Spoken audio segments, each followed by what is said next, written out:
So Jordan, I guess the easy but tough question is, what went wrong and how do you fix it? Well, I mean, the first thing was, the obvious is we didn't play very well. The disappointing thing for me is I think we played very hard, and I think there's a lot of reasons for that. You go in, you're down some guys, and you're trying to not put a lot of stress on some guys, which affects your game plan. And then we got the most we got one formation was 4 times in the game. And that's a credit to them. It's good offense.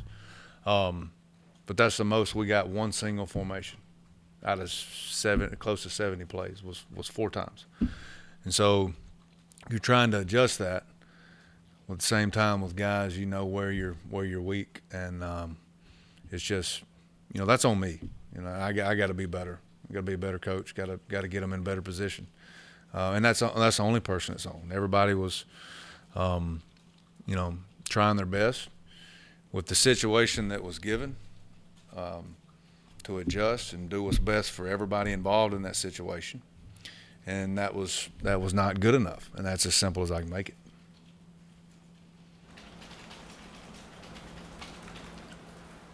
Lots of formations, but obviously a lot of times that's window dressing. So, did they run a lot of plays out of that, or did they have basic stuff and just ran it out a lot of looks? Yeah, it's a version of triple option football in different formations with different motions and shifts.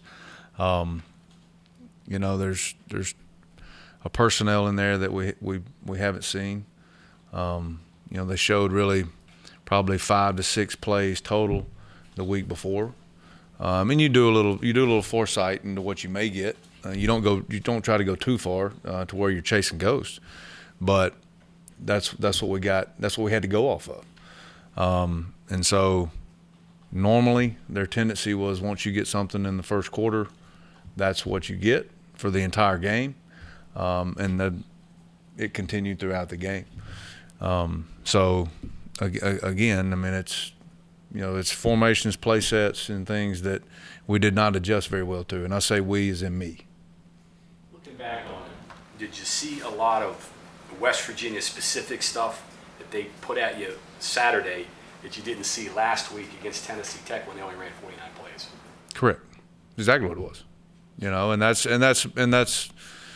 for them going in, it's really smart. I'm sure that was part of the plan. Why show your hand unless you have to, and so, we just, again, we didn't do a very good job. You said you guys are going to look at some other people personnel-wise, a few young guys, just some different guys that you guys feel that are ready and worthy of playing. Yeah, you got to in some scenarios, some situations, you don't have a choice. But yeah, I think we can, based on things from week to week, I think we can move some guys around that situationally can be better versus certain personnel formations, whatever it is, and we're going to look at that. I'll ask you, when your team's struggling, do you open it up to more guys, or do you narrow it down to the guys that deserve to play? In game, you try to get down to the guys that deserve to play. You can't. You're not going to look up middle of the second quarter. We got 2 more starters that go down, and say, well, here's this guy, this guy, this guy. You're not. You got to focus on what the guys that you took into that plan, and you got to try to adjust. It's not. You're not going to reinvent the wheel on the sideline, nor are you going to create a player on the sideline.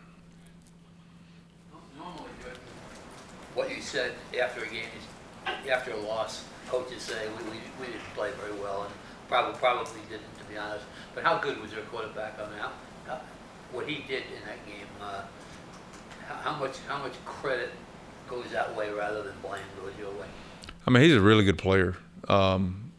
His athletic ability, fits what they're trying to do offensively to a T. But if you watch him, and where the issue really creates for a defense is when they get in that third to medium range, and where Jalen Daniels is really, really good is he knows where to go and when to get rid of the ball, which, you know, negates any pass rush, any you know, and there's a couple of those we got to make plays on. You know, the fourth down going in before they scored, we got to make a play on that ball. And we had a pressure called. He makes a good throw. The guy makes a good catch. We got a guy right there. We got to make a play on that. And we didn't. And so, but another part of that is he knows where to go with the ball. He's a good player, and credit to him. Knew that going in, and you know he'll continue to be that.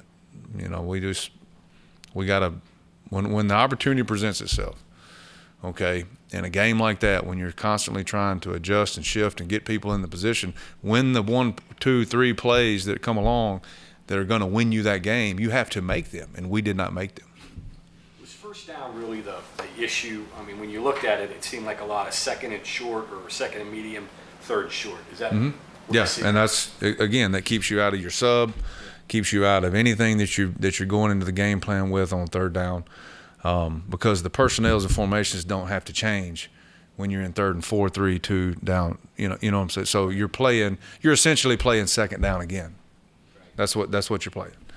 And so, again, there was 3 to 4 to 5 plays in there where whether it's a tackle, hand on the ball, inside leverage on coverage versus outside leverage, that if we're there, as bad as we played, would have won us the game in the end, if you look at how the game played out. And that's what it is. Hey, Jordan, you mentioned adjustments a couple times. Just with all the formations they threw at you, and there's not a whole lot of like see and react with their consistency, is it trickier in a game like that to get them on the sideline and draw something up and have them do what you're trying to tell them to do when the pictures are changing as often as they are? Well, what it does is this. So you go into the game plan with however many coverages, which are going into that game when you were smaller than a normal game, is less volume than the pit game, right? Because you know what you're going to see. So the key part is the adjustments, all right, in that particular coverage or set of coverages. The issue is, when you're having to take one thing, which is what it forces you to do, and adjust it so many different ways, then it may be something that's outside, what's in that adjustment in the playbook. It may be, well, let's try, let's go to this, because you're not going to sit there and call a different coverage. You know what I'm saying? You're not going to make a wholesale change. Then you're going to be in worse shape than where you started, right? So you're just trying to adjust what the actual game plan was. You're not going to reinvent a game plan on the sideline at halftime or whatever. So that's that's young guys and experienced guys. That's hard on. And so, but it's not on them. It's on me. That's what my job is. So, got to be better. Is there something you wish you had done differently, done better there? It seems like you thought this over. There's a couple things up front. Going in, we thought we could do to try to, knowing we had some guys out, Charles and Wesley, and we're trying to make sure that we get kids in a position that's best for them, which I think ultimately is what a coach's job is, right? And so, I wish I'd have come back and did some different things, which is where our strength was, and I didn't, and that was the only thing I wish we'd probably could have done a little different, was adjust some techniques, some front alignments. I think maybe would have helped us. But again, you're not going to reinvent a game plan in a 60-minute time frame. What can you do from the sideline to get you guys lined up? I mean, there was some alignment issues there. Is it on the guys that are out on the field to say, hey, this is where you have to be? Is that correct?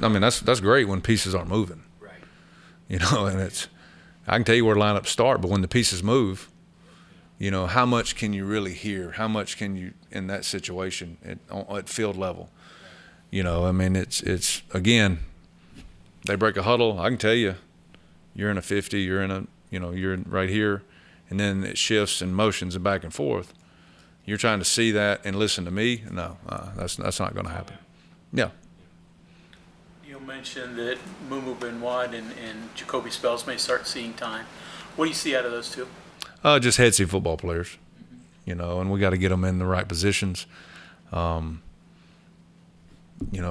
get them in a situation where they can be successful. But they both have a nose.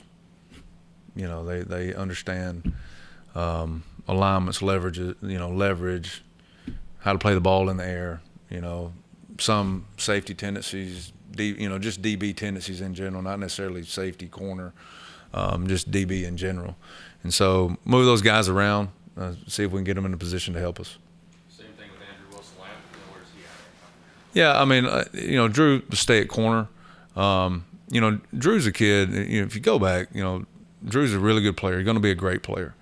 All right. Drew played mainly receiver in high school. Okay.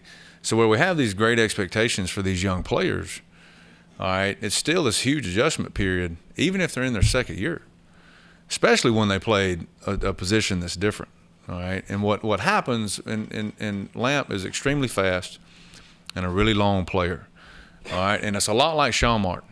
I compare it very similar to Sean Martin. Okay, you put Sean Martin here in his first 2 years, he takes on a block. He's not strong enough to control the body that he has, right? Lamp is the same type of player, just a different position. He's an extremely long kid, right? Was a light kid coming in. So when you've got this long body, okay, and you're playing a position that requires you to bend at the ankles, knees, and hips, right? Then your body has to train to control that. Otherwise, you're just long and can run, which is a great skill, but at some point you got to cover, right? So to make those movements and bend like that and move like that, it takes time with Mike Joseph and in the weight room. And Lamp will be totally fine doing that, all right? But he's not he's just quite not there yet. You mentioned Sean Martin. I think Neil mentioned him as another guy that deserves a little more playing time. Is that what you see? Yeah, and I think if a guy that played well up front, it was Sean. Yep. And yeah, his role will increase, and it needs to. He's ready for that. I think he kind of understands what he can be now, and then there's some positions that we can get him in up front that'll really, really help us, particularly against a team like that. The next time we cross a path with that style of offense. Explain the process of the light going on with a kid like Sean Martin, who comes along, and then all of a sudden in the second year, third year, whatever it is, it happens. How does that work? How do you work it? No, well, the game just has to slow down. We created this environment where these kids coming out of high school in the recruiting process, where the expectation is here, and it shouldn't be, because that is I don't care where you come from. That jump from high school to this level is huge, and from junior college to this level is huge. And so the expectation is there. I get it. I understand. And some guys are ready faster than other guys. But for some guys, that's how long a development takes. If that wasn't the case, then the NFL would lift the 3-year rule and they just go from high school to the NFL. If it didn't take that long. For the majority of guys, everybody likes to look at the 2% of unicorns out there that can go and start right away, but that's the reason they're the 2%. And the other 97, 8 of them have got to develop, and that's it may take 2 years, may take 3 years, but it takes time. Jordan, you're the older guys you brought in for experience purposes, thinking like Lee, the 2 corners, safeties. How have they done so far? And learning curve for them still there? Yeah, it is. It is. I think Rashad, played okay.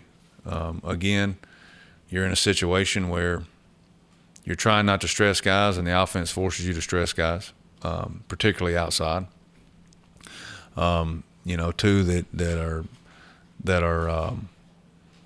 that have to be better are Lee and Hershey. But again, those junior college players, there is a adjustment period there that it's, games are different in practice, so it's got to slow down. A guy like Hershey McLaurin, when you get a guy that's a one-year guy in junior college that's a qualifier, you're essentially still getting you still got a freshman, right? He's 4 years to play 3. So, and then the older guys, of course, Wesley we didn't know was till the second half. He was out first half, and Marcus Floyd, and he knows this. He's got to play better. Thank you, Coach. Mm-hmm.